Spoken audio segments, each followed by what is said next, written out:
اسلام نے عورت کو بڑی عزت، بڑا مرتبہ اور بڑا مقام عطا فرمایا ہے۔ جتنی عزت عورت کو اسلام نے دی ہے، نہ اس سے پہلے کبھی عورت نے سنی تھی اور نہ قیامت تک دوبارہ سنے گی۔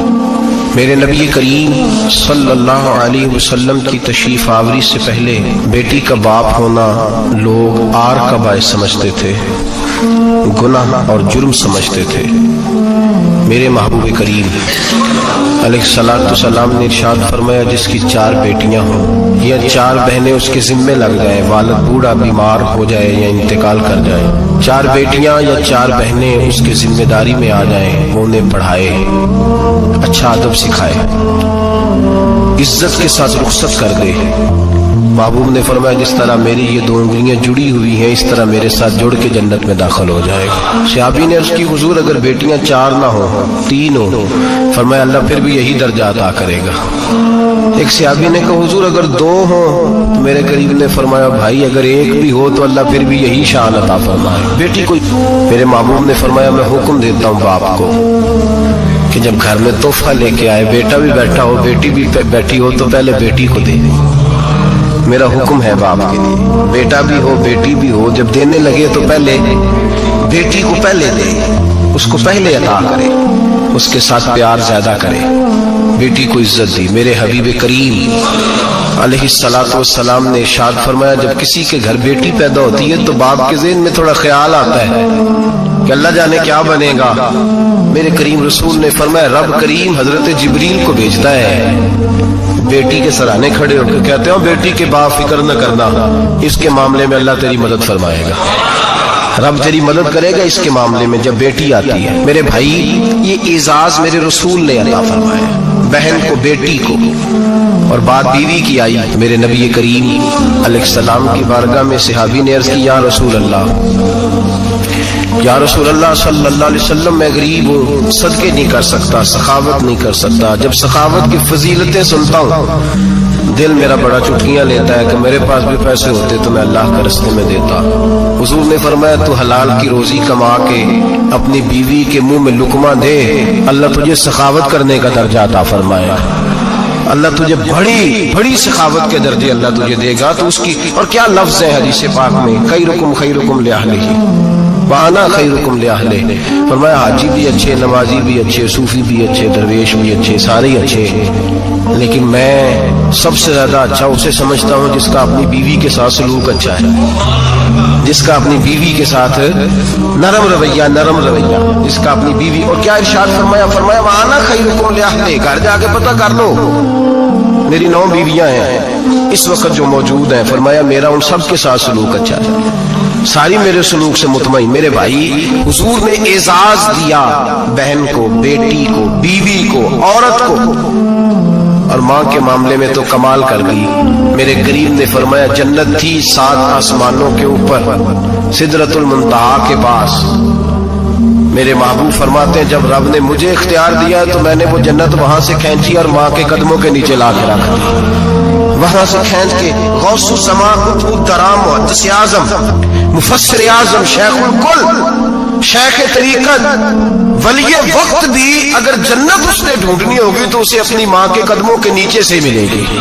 اتنا بڑا اعزاز بھی کو دے گا، اتنا بڑا اس اعزاز بھی کو دے گا جو میرے رسول نے عطا فرمایا ہے۔ ماں ہوتی ہے، وہ ولی وقت کے لیے، غوث وقت کے لیے بھی اگر اس نے جنت لینی ہے تو اسے ماں کے قدموں کے نیچے سے ملے گی۔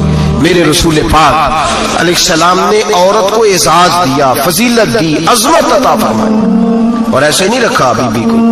میرے حبیب پاک نے فرمایا، جب عورت کے پیٹ میں بچہ ہوتا ہے پیدا ہونے والا، تو اللہ اسے اتنا ہی ثواب دیتا ہے جتنا تلوار لے کے میدان میں جہاد کرنے والے مجاہد کو ثواب عطا فرماتا ہے۔ اور اگر دوران ولادت عورت انتقال کر جاتی ہے، فوت ہو جاتی ہے، تو میرے حبیب نے فرمایا وہ ایسی نہیں گئی، وہ اپنے بچے کی ولادت کے موقع پہ گئی ہے تو اللہ اسے شہادت کا درجہ عطا فرمائے گا۔ ہر موقع پر بیویاں حاضر خدمت ہوئیں۔